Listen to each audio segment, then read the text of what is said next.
Starting right off with a picture of Betsy trying on some 17-inch slippers. Well, good morning. It's a glorious day here in Oregon. Oh man. Well, it's been raining the last few days, but the sun has come back. Yay! So, where am I on Betsy? Let me just walk you around. I'll show you what I did yesterday. I measured the stance of the car, and the suspension is sitting exactly where I dialed it in at when I was doing all that suspension work, I don't know, a year and something ago. It's got about a 1/2 inch of rake on it, and I just decided I'm going to leave it there so I can drive it a bit. I won't have to take it in for an alignment because my alignment should be dead on. In the meantime, got the shocks in. And yeah, I'm running little spacers under here just because I don't want to allow the suspension to have as much down travel. I still have the 2 bolts on the lower control arms to do, to tighten. You want to tighten those when it's at standing height. But I got the sway bar hooked up. So, and of course the export brace is now in. So this stuff here is all done. I don't have the hood scoop on it yet, so the wiring harness is still just laying here. That part of it, good. You can see I don't have my cover on my carburetor because I had the motor running last night. I was doing a little more headlight aiming. I think I still have my driving lights too high. The headlights normally have a flat beam like this. So when you're out 300-400 feet, the beam is like concentrated right around the road area. These driving lights are round, and so there's a lot of elevation to the top of that light when you're 300-400 feet down the road. The bottom of the beam is still on the street, but the top of the beam is, oh gosh, at the end of halfway down the block here, there was a cube van parked there, and the lights went probably 3/4 the way up the height of that cube van in half a block. So I may lower them down a little bit. I haven't decided yet because the fog lights, it's going to make the fog lights look pretty close to the ground. So another thing I got done yesterday was the glove box is in. I didn't find the right screw for the cable right here. It's supposed to pivot and have a collar on it, and I can't find that screw to save my soul. I don't know if I had it originally or not, but I'm pretty sure I did. And of course the emergency flashers work. My switch fell apart when I took the car apart. Took a little bit of adjusting to get the in out and left right of this and the height of it set up right, but I did get it so it works really good. It just kind of smushes in against the rubber cushies so it won't rattle. Okay, so one of the annoying things about the glove box, this is the old one, the deal is that right here, this screw, they put this thing all the way over here so it didn't work. So after I got it in and realized that it didn't line up, I had to figure out a way to get this last screw in. Kind of important because it really gives it support when it has weight. Anyway, so what I ended up doing was I took this one out and I taped it to the end of a stick so that I could reach all the way up with the stick from behind, and then I put a longer screw in there so I could stab it and start screwing it in, and then I just let it tear the tape out, and I bent the tabs so that it would come up and stab the cardboard and not turn, and I got that last screw in. And if I ever have to take it out, I'll put the clip in properly, maybe glue it in or something. But you have to drill the holes for the emergency flashers, this hole here, and I went ahead and drilled these rivets out and pop riveted in the little clip that holds the owner's manual that belongs in there. Today I'm jacking the car up. I got a new hose kit for the air shocks, so I got to get those in. And One of the things I haven't done yet is get all of the rubber plugs in the bottom of the car. Plug in all those holes in the frame rails and the floorboards and whatnot in order to keep water out of all of that. And then take my wrench and go around and check all the nuts and bolts to make sure that I've got all of them tight. I will spray undercoating under, inside the wheel wells and anywhere that I feel like it needs it. I have to do something about the exhaust. The tailpipes were never bent properly the last time I had an exhaust system put on the car, and they're just too dang close to the gas tank, and I could hear the exhaust pipes just rattling like crazy on the fuel tank. I'm planning to drive this to my brother's house, so a lot to do between now and Friday. Today's Wednesday, so I got a lot of work to do. And oh yeah, I still have vapor barriers to do. I couldn't drive it over there. If I get caught in the rain on the mountains, I'll get water in the car. I do have some door panels coming. They're not here yet, and if I had to, I could always put the old panels on, but I don't want to do that. Now that I've got new ones coming, I'll just wait until the new ones get here.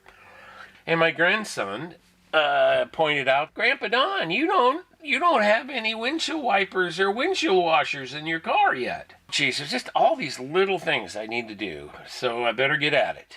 Just so you know, original equipment seatbelt bolts, they actually have a little nylock in them. It's a hunk of nylon that pushes out into the threads, and that's what keeps it from backing out when you turn your thing around. Replacement ones have no nylock on them, so instead they're using a washer against the shoulder. But then the seatbelt rattles in there. I kind of like this setup in that you can tighten the bolt, but it needs extra rubber washers in here to take up the place so that the belt doesn't rattle. What you end up with is play for them to rattle. So rather than have it rattle, what I'm doing is making some little rubber washers, which you could go buy if you wanted to, but I am putting little rubber washers between the, and then smushing it in like this so there's some tactile feel here.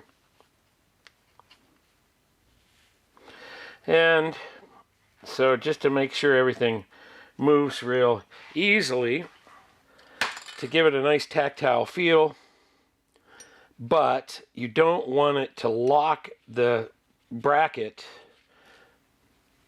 in position, because you don't want to put angular force on the seatbelt. When you're in an accident, it's supposed to snap the seatbelt straight, so the force is even all the way across this. That's why this has to move.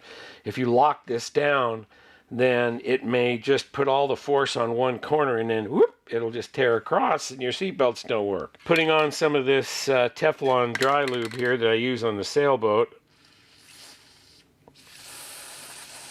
just like so, so that when after it's got some tension on it, it still just moves real easy without going rink, rink, rink, rink.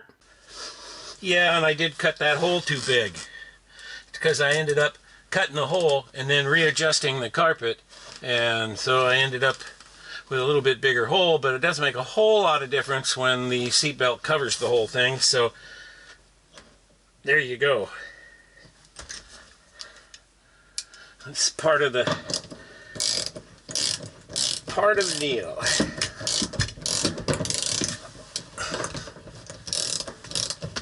So now I can just tighten this up until the washer compresses the pad. I can tighten it all the way, and see, it moves real easily and doesn't rattle. And that is the goal.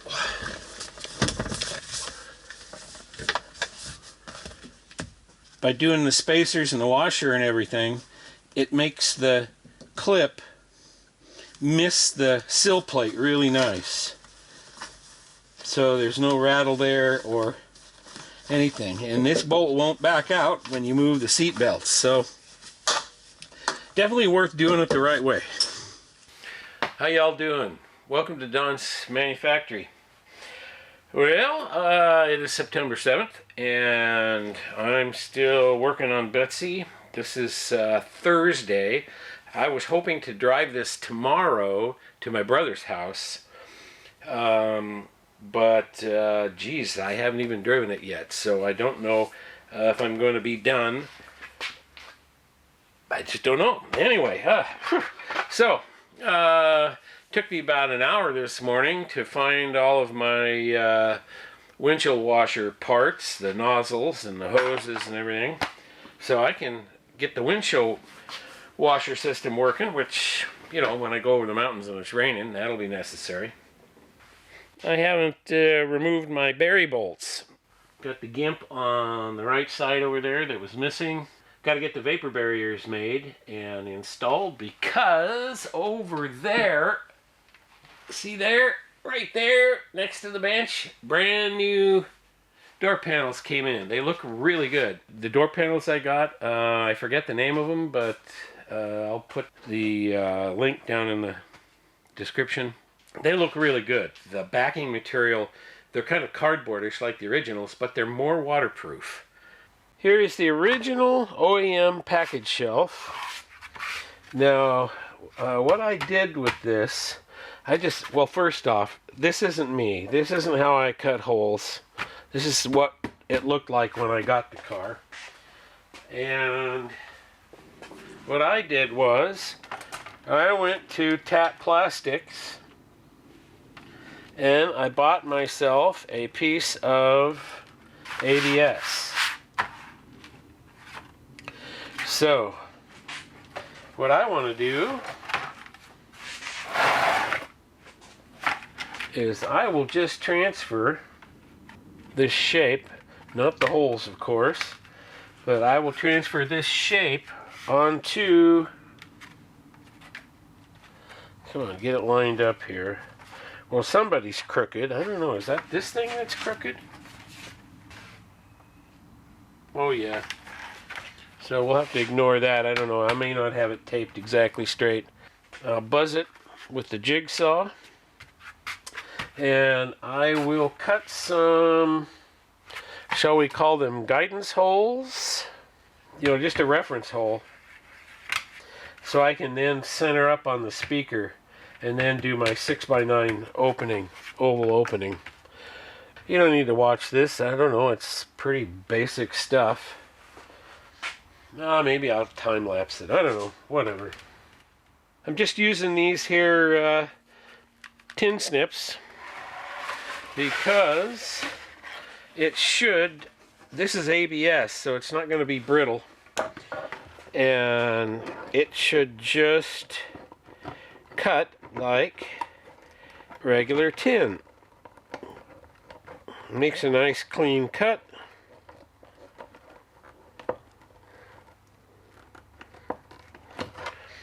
Yeah, that's pretty good. Let me get rid of that so I don't have to deal with it. There we go. Well, you get my meaning there, right?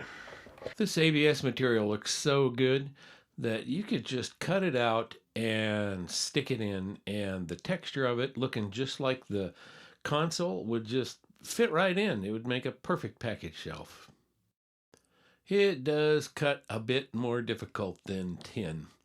Here you'll see I'm cutting a little bit off. It kind of looks like I'm just cutting a strip off, but actually I'm putting a gentle arc in that front edge, because that's the way that panel is shaped behind the seat.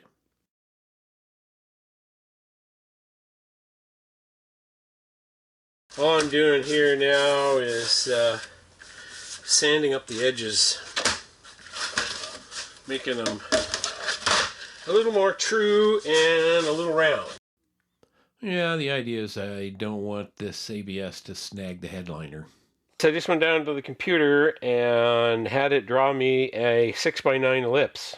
So then all I had to do was put the package shelf on, find out where the limits of the opening were, and once I discovered that, then I just taped this up over the position, and now all I got to do is just take my jigsaw and run around the corner. So the holes are cut, they're dressed, and this whole unit is ready for the carpet. Now this carpet is a little on the dirty side. I think maybe I'll go wash it or something. Okay, now it's just a question of sticking it, and let's see if it works here. So we'll just, we're going to give it a try here. Okay, so this really isn't carpet. This is more like speaker grill cloth. Although it's a material that's supposed to be acoustically transparent that Cadillac used on their package shelves. Yeah, I think I'll probably do that. Just a bead of RTV inside there. Smoosh it down, and by the time it sets up, everything will be stuck really good.